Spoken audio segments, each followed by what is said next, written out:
A new kind of war has arrived, and it's happening right now in Ukraine. Not a war of tank columns or trench charges, but a war where machines hunt people. A war where a $400 drone with a grenade can decide the fate of a multi-million-dollar tank. A war where Russian soldiers look up at the sky with terror because they know what's coming for them. Every week now we see the same image, a shaking soldier, a buzzing FPV engine, the camera diving closer, and then impact. That's not the future. It's the present. I'm Elvira Bary, a writer born in the Soviet Union.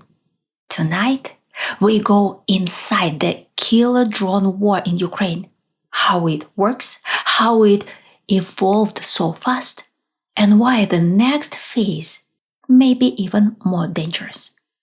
Here's our roadmap. First, a fundamental shift, how drones rewrote the rules of modern war. Second, the arms race, how Russia and Ukraine built two competing drone empires. Third, a drone day, the real life of a Russian drone crew on the front line. Fourth, from factory to frontline, inside Russia's drone production pipeline, from Alabuga to the battlefield. Fifth, the coming drone threat, what Russia's next moves mean for Europe and for global security. If independent analysis matters to you, please like this video, share it, subscribe, or support through Think Tank, PayPal, Buy Me a Coffee, or Super Thanks. That's how this channel survives without permission and without propaganda. And a quick note, I'm writing a novel about the war in Ukraine, the Snow Queen's Spring. And this new drone reality is a major part of it. If you want updates, there's a link right under the video. Let's begin. A fundamental shift. To see the change we are living through, start with the economics of war. For most of history, manpower was cheap. Any man could swing a club. During the ancient time, victory belonged to those who could feed, train, and move many men in the same pattern at the same time. That's why Greek infantry lined up as one body, why Rome could scale its legions, why Chinese armies held shape over distance. The bill grew with every layer of structure. Then war grew pricey still. In the medieval world, skill and kit got concentrated. A knight's armor, a superb horse, a lifetime of training. None of it was cheap. Better horses meant the troops and supplies could move faster, and speed often decided battles. It was same with Mongol archers. Years of practice, the best gear money could buy, and discipline. Gunpowder rearranged the math again. A peasant with weeks of drill could now shoot a noble knight who practiced for a lifetime. But the bill didn't vanish. It moved. Cannons, then machine guns, then aircraft and tanks. The winner was the side that could produce the most complex, most expensive systems and train crews at scale. In the 20th century, victory went to the strongest military industries until the richest states developed nuclear weapons to keep them safe. No one would dare attack a country that can strike back with nukes. That logic held into the 2020s. And then Ukraine showed how it could break, how a drone worth about $400 could destroy a tank or an armored vehicle that cost millions. That's how Russia lost hundreds of armored units in the first months of war. It still had a much stronger military industry than Ukraine. It had made money. It could produce better war machinery and faster. But all of this could no longer guarantee victory. Next, Those same cheap drones began striking Russian oil refineries. Each such hit takes out expensive equipment and forces a shutdown for months, with lost opportunity costs ripping across the economy. Conventional air defense systems can do little against a swarm of drones. Coming in dozens, they easily overwhelm a system that was designed to handle a few big targets. Even when a drone is brought down, it still does damage. One drone out means one air defense missile out. A drone will take a few days to replace. A missile will take months and a 6 or 7-digit cost. That's how drones change the math of war. The arms race. When Russia crossed the border in February 2022, drones showed up first as helpers. Small quadcopters, DJI Mavics, and homemade rigs that were used to film weddings.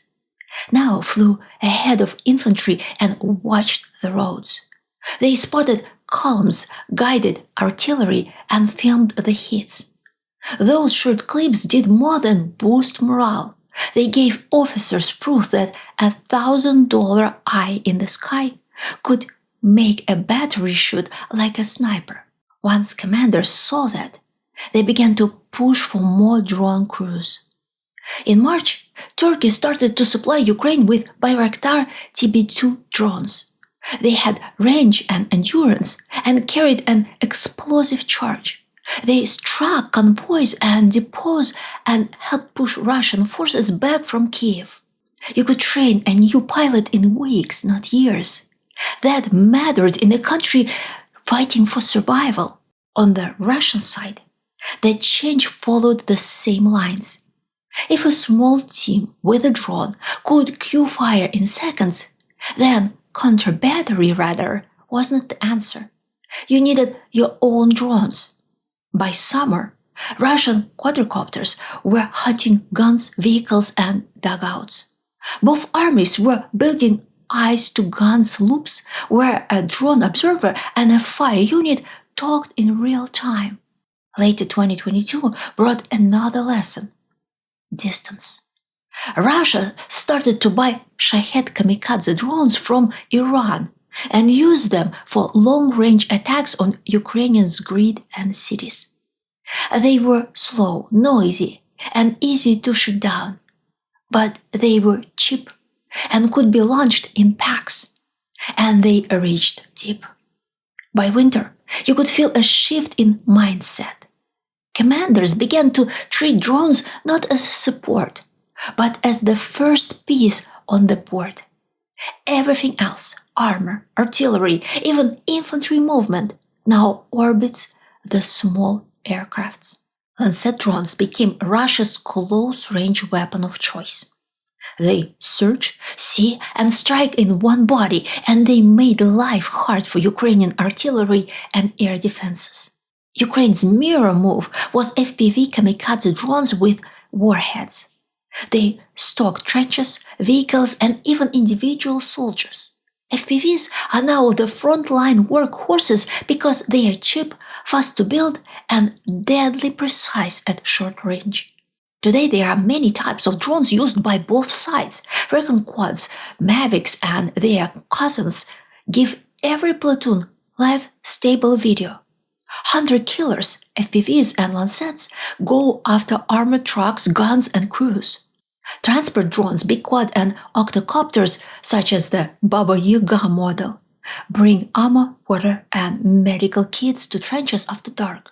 They also drop heavier bombs through tree canopies. On land and sea, the same logic takes hold. Send something small, cheap, and expendable where you would never risk a man. Ground robots, everything from silent tracked scouts that slip along the gray zone to hulking remote-controlled platforms that carry wounded or crates of ammunition. They scout minefields, examine ruins, and sometimes carry shaped charges to blow a locked gate or a fuel truck. At sea, the story took an even sharper turn.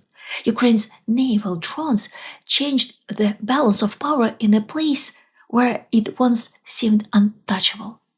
Small, unmanned boats, fast, low, and packed with explosives, started to patrol the Black Sea like wolves. They struck at night, darting between waves, guided by satellite and operator alike. The new wave of sea drones crippled Russia's dominance at sea. They hit warships and oil depots, tore into port facilities, and forced Russia to move much of its navy east, effectively rendering it useless in the Black Sea. Then there are the deep strike drones, long-range, one-way quads, Ukrainian designs like UJ series and Babur. Russian Shaheds fly hundreds of miles to hit fuel depots, refineries, and factories. They are slow to build, but still much cheaper than cruise missiles. A drone day. A Russian drone crew is small, 2 to 4 people. One flies the quad, one runs the map and radio, one watches batteries, spares, and the antenna. If they have a second team, the team launches strike drones while the first flies the recon. They set up a few kilometers behind the line, under trees, in a ruined barn, or behind a berm. They need power first. Charged packs, a small generator, sometimes a car alternator, then signal, a control link, a video link, and a backup if jamming hits. Laptops or tablets, a set of goggles for FPV, and a field kit for repairs. Training is short and constant. Volunteer schools and military courses turn gamers and mechanics into pilots in weeks. The army is formalizing it now. Russia has even announced a separate unmanned systems branch and pushes youth programs to feed it. A typical path starts with simulator hours, then line-of-sight flights, then FPV with explosives, then tactics. Hide the antenna, move the team often, never launch twice from the same spot. The biggest danger for drone crews is REP, radio electronic warfare. It jams GPS so drones drift or crash. It floods control channels so the pilot loses the feed. It listens for emitters so artillery can hit the source. How do crews work around jamming? They change frequencies, shorten flights, use directional antennas, and fly very low. They add simple guidance that keeps the drone pointed even if the picture freezes. And when jamming is too strong, they switch the medium. Fiber optic drones unspool a cable back to the operator, so there's nothing to jam. Here's what a drone day looks like for a typical Russian infantry platoon. One section holds the trench. A drone crew rolls in before dawn, hides in the car, and sets up. 10 minutes on batteries and links. Then the first recon quad is in the air. It scans routes, tree lines, and roofs. The operator calls out coordinates. A mortar team adjusts in real time. If the feed begins to fuzz, the crew pivots the antenna or shifts a few dozen meters.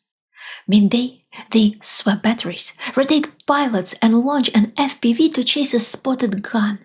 If the screen snowstorms, they dive low, use terrain, or abort.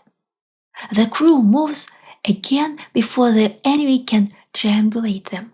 Later afternoon, if a strong jammer shows up, they launch the fiber optic first punch to cut that node and open a lane. At night, a heavy quadcopter may deliver ammo to forward trenches or drop a larger bomb into a dugout the recon quad tagged during the day. By dawn, they've changed hide sites twice and logged every good antenna angle they found. From factory to frontline.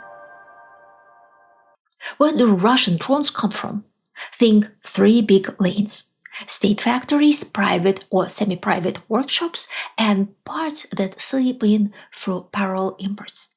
The big state story is Alabuga, the special economic zone in Tatarstan. That's where Russia built its largest drone factory. It handles localized production of Iranian Shahed-type one-way attack drones, rebranded as Gerain 2.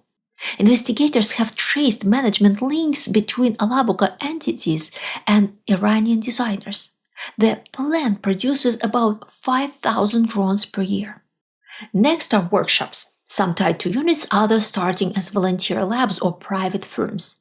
Zala Aero Group, a subsidiary of Kalashnikov concern that produces Lancet drones, is the best known of them. Thousands of FPV airframes and control modules come from mixed sources.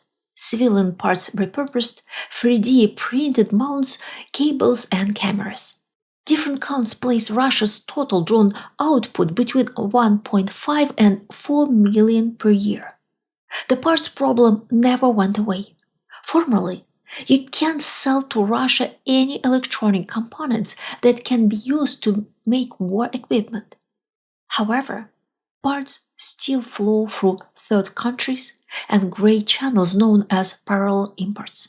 Independent research groups keep finding Western chips and cameras inside downed Russian and Iranian drones. Where does that leave innovation? Ukraine moves faster at the edge. It was the first to introduce fiber optic links, new FPV tricks, and fresh airframes. It's built a wartime garage culture with hundreds of makers and daily battlefield feedback. Russia lags on ideas but wins on scale. It can spin up school programs, fund big plans, and buy in bulk.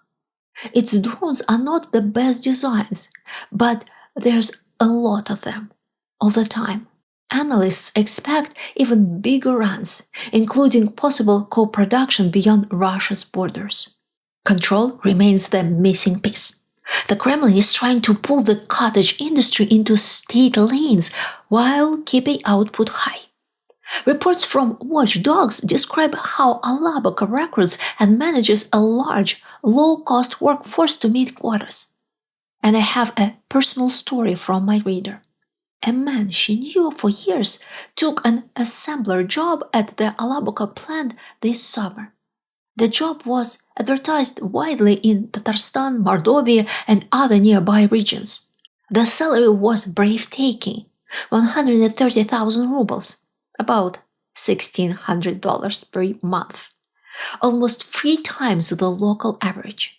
And the qualifications bar was set quite low. No special skills needed, just a rigorous security check. That man struggled to land a decent job for years, yet he passed the selection. About a half of those who came for interview on that day were accepted as well. The company reimburses part of travel expenses to all candidates. All hires from outside the region got free accommodation. They can stay there as long as they are employed. Personally, that man is against war and doesn't support Putin. Yet, he couldn't resist taking this job.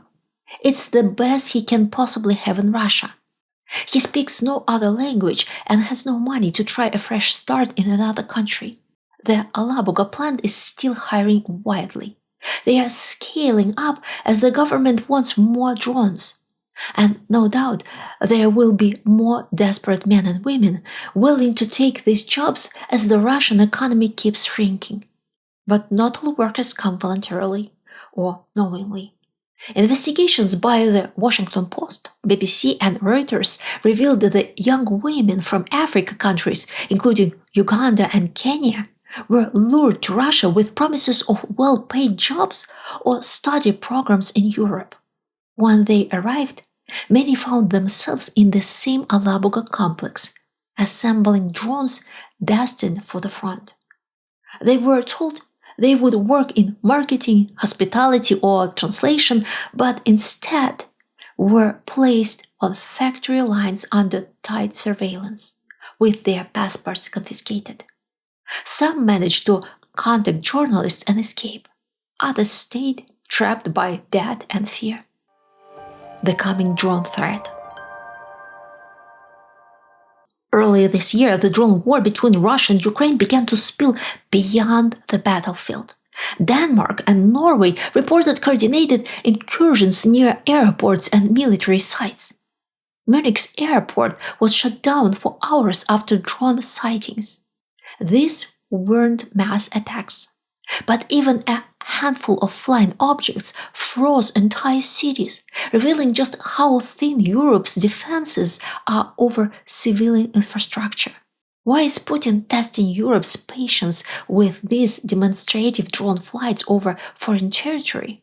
Because he's following an old playbook, one that dates back to the Mongols. Centuries ago, they sowed panic among their enemies, forcing each frightened tribe or kingdom to protect its own borders instead of helping its neighbors.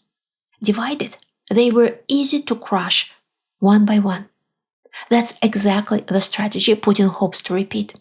If Germany or Poland start focusing solely on their own defense, they may hesitate to keep supplying Ukraine. And that's what the Kremlin wants. A slow unraveling of Western unity, achieved not through victory on the battlefield, but through exhaustion, destruction, and fear. At the same time, Putin desperately needs a victory of any kind. The special operation that was supposed to last days has dragged on for years with no end in sight. Russia's economy is shrinking, sanctions are biting, and public discontent is growing. Conquering Ukraine failed, but seizing or destabilizing a small Baltic state, a region demonized for years by Russian propaganda, could be sold at home as redemption. Even if a direct clash with NATO ended in defeat, Putin might still call it a win. Losing to Ukraine looks humiliating. Losing to the entire NATO alliance looks inevitable.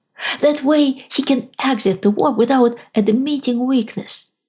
His calculus has never been moral. It's theatrical. Soldiers' lives, Russian or European, are just expendable props in that performance. That's why it's dangerous to assume he'll never attack us. The world made the same mistake in February 2022, believing such a war made no sense. But Putin acted on a warped version of reality, fed by corrupt intelligence and self-deception, and launched it anyway. We can't rule out that he'll do the same again. If he decides to strike, drones will come first. Swarms of hundreds launched to blind radars, destroy infrastructure, and create chaos before ground forces move in. European security now depends on coordination and preparation. Authoritarian systems do eventually collapse. They rot from within, but that takes years. Millions inside Russia's machinery will keep it running as long as they can because their survival depends on it. Hoping that it will all just fade away is not a strategy. So what can small nations do? First, prepare for the fight they can win. Build early warning networks that merge radar, optical, and radio frequency data. Deploy interceptor drones, machines that hunt other drones. These systems can launch vertically, track and disable hostile drones without wasting expensive missiles. For ground defense, programmable ammo guns such as Skynex offer affordable protection against small aerial threats. Second, governments must build rules, not just tools. Police and military units need clear authority to jam, capture, or destroy drones in civilian airspace. Airports and power stations must be tied into regional sensor grids. Stockpiles of batteries, propellers, and spare parts must be ready before the crisis begins, not after. Finally, Europe must think in networks, not borders. NATO's new doctrine already treats low-altitude drone swarms as a strategic threat, And the European Commission plans a continent-wide anti-drone capability by 2027. But no system will matter without trust. The next war will test not just weapons, but unity. Whether European states can share data, act quickly, and respond as one. Because if Putin decides to test NATO's resolve with drones instead of tanks, the first battle won't be for land. It will be for time, for minutes of warning, seconds of decision, and the courage to stand together before the sky goes dark. We've lived through a short season when war got cheaper. Small crews with cheap drones could punch far above their weight, but that window won't stay open forever. Big states will stack engineers, train new branches, and pour money into counter systems. When the balance resets, resources will rule again. Ukraine landed inside that window. A weaker country held out and struck back because the new tools were affordable and flexible. That is the sober lesson for everyone. Speed and practice beat scale. Before we go, I'd love to hear from you. What piece of technology, big or small, completely changed the way you work, think, or live? Maybe it transformed your profession. Maybe it saved something. Maybe it ruined something. Or maybe it forced you to adapt overnight. The same way drones are forcing armies to rewrite the rules of war. Tell me in the comments. I read everything you write. And if this video helped you see Russia's war from a different angle, it would mean a lot if you liked this video, shared it, and subscribed. It takes only a moment for you, but it keeps this channel alive. If you'd like to go further, you can join the think tank, buy me a coffee, support through PayPal, or simply press super thanks under this video.